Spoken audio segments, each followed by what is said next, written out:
आज की कथा से 2-3 चीजें बहुत प्यारी सीखी। हमें तोड़ना नहीं है और हमें एक ही नियम रखना है, संयम का नियम रखना है। और तीसरा, हमको छिपना चाहिए, प्रभु को छपना। और आजकल तो हम लोग छप रहे हैं, प्रभु छिप रहे। आजकल यही जमाना है। चेला की फोटो एक जगह हमारे साथ घटना घटी है, अब घटी है तो बोल देना चाहिए। भारत में एक जगह हमारे साथ उत्तर प्रदेश की घटना घटी। उसने कथा करवाई, हमारी कथा यजमान ने, जैसे माता जी ने करवाई। आपने नहीं, तो यूपी वाले ने, एक ने कथा करवाई यूपी वाले ने। तो उसने क्या किया, बैनर, भारत में बैनर होर्डिंग चलते हैं, बहुत प्रचलन है। तो बैनर में क्या किया कि हमारी फोटो तो छोटी कर दी, अपनी 6 फुट की लगा दी। हम आपकी नहीं कह रहे माता जी, यूपी वाले अपनी 6 फुट की। ऐसे हाथ जोड़ें, ऐसे हाथ जोड़ें, ऐसे कलश रखें, आइए स्वागत है। हम बिल्कुल छोटी सी चिड़ैया से कोने पे, जैसे ट्विटर की चिड़ैया हो। हम रात को अपनी गाड़ी से अपने ये झींका मंजीरा वाले बचाने वाले बच्चे बैठा के जा रहे थे, सीताराम सीताराम सीताराम। हमारी बैनर पे नजर गई, हमें लगा कोई नेता आ रहा है, बहुत बड़ी बड़ी फोटो हैं, जूता पहने, हाथ जोड़े, हमें लगा कोई नेता है। ऊपर देखा बागेश्वर धाम सरकार के स्वागत में। अरे हम कहा गाड़ी रोक, और हमने उतर के देखा कथा यजमान 6.5 फीट का बैनर में, हम एक कोने में, आउट ऑफ एरिया,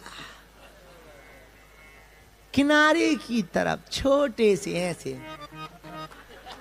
उसके नीचे लिखा था कथा व्यास बागेश्वर सरकार।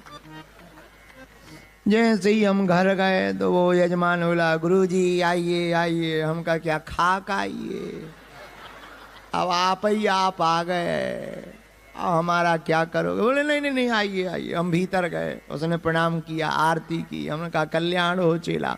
धीरे से बोला तैयारी कैसी लगी। हम कहा बहुत गजब, पर एक बात बताएं, हाँ आपने रुपया बहुत खर्च किया, बैनरों में हमारी फोटो छपाने की क्या आवश्यकता थी।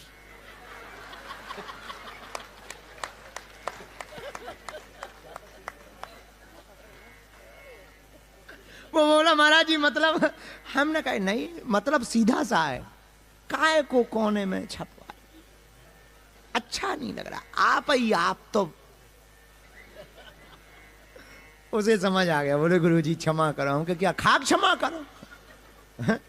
ये कोई क्षमा वाली बात होती है। तुम 6.5 फुट के कम से कम 1.5 फीट के लगा देते, इज्जत बची रहती कि हम बकता है। बड़ी आपत। अच्छा, आदमी इतना खतरनाक, आदमी से जीतना बहुत मुश्किल, बहुत मुश्किल। सुंदरकांड की यही 5 सुंदरता हैं। कौन कौन सी? सुंदरकांड की पहली सुंदरता भक्त और भक्ति का मिलन।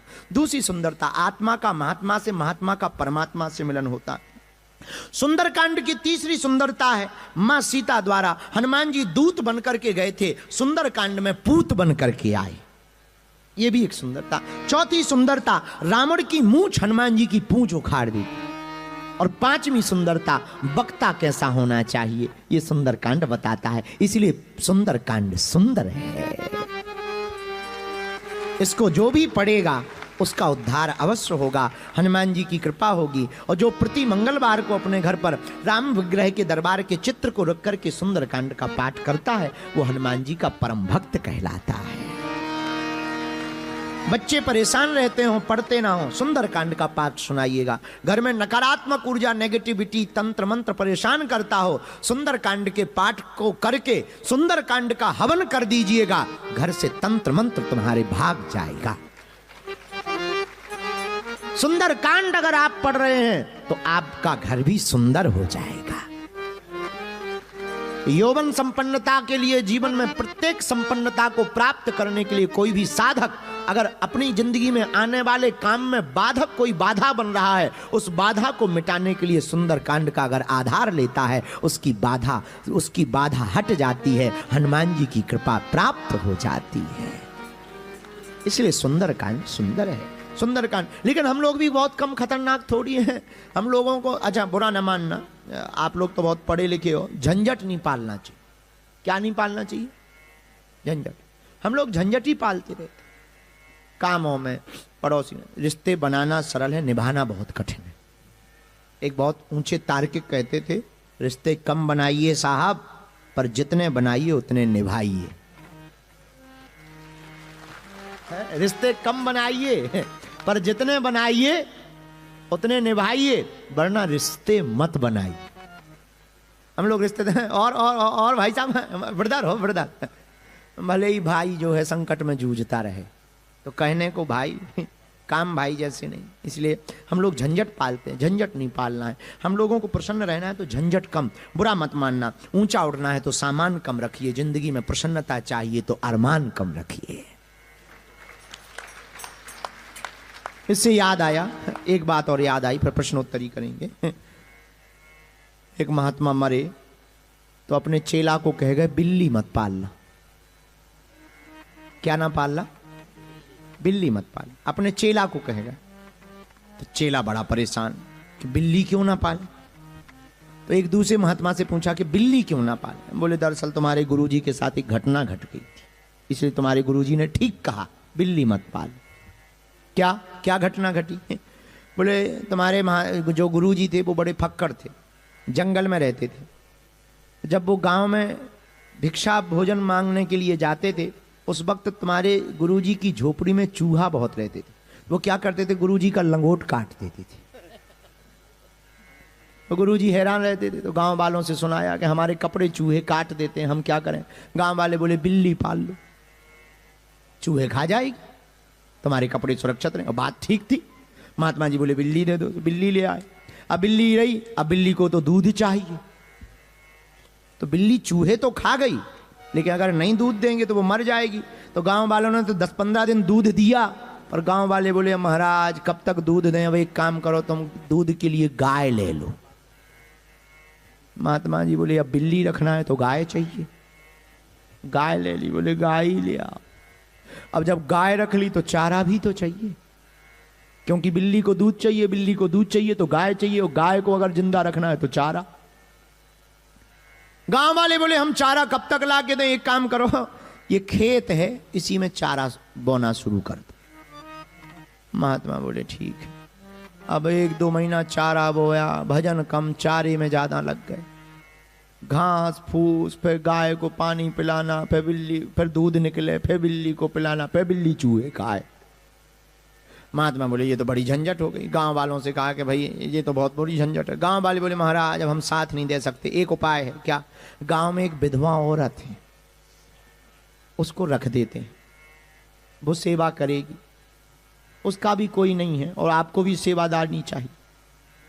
महात्मा बोले चलेगा। जब गाय आ गई, बिल्ली आ गई, तो एक विधवा औरत, वो पहले तो सेवा करती रही गाय की, फिर धीरे धीरे महाराज जी की सेवा शुरू हुई। मामला फिट हो गया। जब मामला फिट हो गया तो बच्चे हो गए।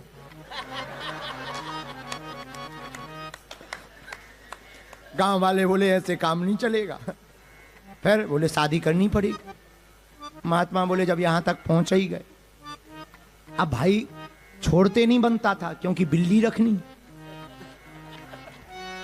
बिल्ली रखनी है तो दूध चाहिए, तो गाय चाहिए, और गाय रखनी है तो घास चाहिए, और घास को लिए वो।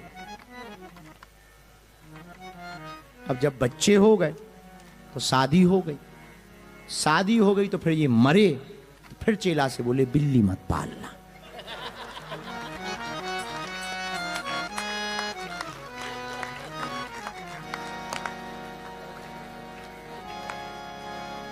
पूरे झंझट की जड़ बिल्ली है। इसलिए ये बिल्ली की तो कहानी है समझाने के लिए आपको, पर इसके पीछे हम तुम्हें समझाना कुछ और चाह रहे हैं। हम तुम्हें पीछे ये समझाना चाह रहे हैं कि तुम झंझट मत पालना। झंझट पालोगे तो बढ़ोगे। अब तुम पे जैसे कार नहीं है और तुमने कार खरीदी तो ड्राइवर चाहिए, फिर कार के रखने के लिए गैरेज चाहिए, फिर डीजल के लिए रुपया चाहिए। झंझट ही मत पालो, कैब बुक करो, जय बजरंग बली, चलो चाहे जहां। लोग हमसे पूछते हैं कि आप इतना बाहर रहते, कम रहते, आप इतना प्रखर होकर के मुखर होकर के बोलते आपको डर नहीं लगता। हम का ना इनकम है ना दिन कम है। अब हमें किस बात का डर है? डर उनको होता है जिनके इनकम और दिन कम। हम तो जय बजरंग बली नगड़ दम में, भगवान की कृपा घर वाली है नहीं है कि बच्चों की तरफ मुंह देखें। अब किसकी तरफ मुंह देखना है? उनकी तरफ पर देखना है, सो वो हमें देख रहे हैं, हम उन्हें देख रहे हैं। अब इतने में अगर कोई बीच में लपेड़े में आ जाए तो अपने सनातन के लिए हमें बोलना अगर पड़े तो बोल देते हैं, क्या दिक्कत है? इसलिए प्रखर भी है और मुखर भी है। तो लेकिन झंझट मत पालना। जिनके झंझट हो गए वे सहो, क्योंकि उसे तो ब्रह्मा जी भी नहीं बचा सकते। हम तो दूर की बात है, कुछ लोग तो घरवाली के चक्कर में ही हंसते हैं। वो बगल में बैठी होती है, उसको देख के हंसते हैं कि वो हंस रही कि नहीं हंस रही।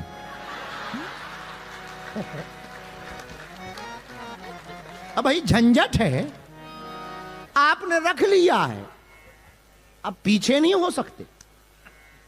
अब हम आपकी बुराई नहीं करेंगे क्योंकि हमें 2 दिन अभी रुकना भी। हम बुराई नहीं कर सकते। जय हो हनुमान जी महाराज, जय भजन। तो जिनके झंझट हो गए वो तो ठीक है, जिनके नहीं भाई वो सुन लो, झंझट मत पालना। नहीं तो महात्मा की दुर्दशा सुन ली तुमने, उनने तो बिल्ली पाली थी। तुम झंझट मत पालना, वरना कोई नहीं बचा सकता। हमारे प्रवचन तो बचा ही नहीं सकते।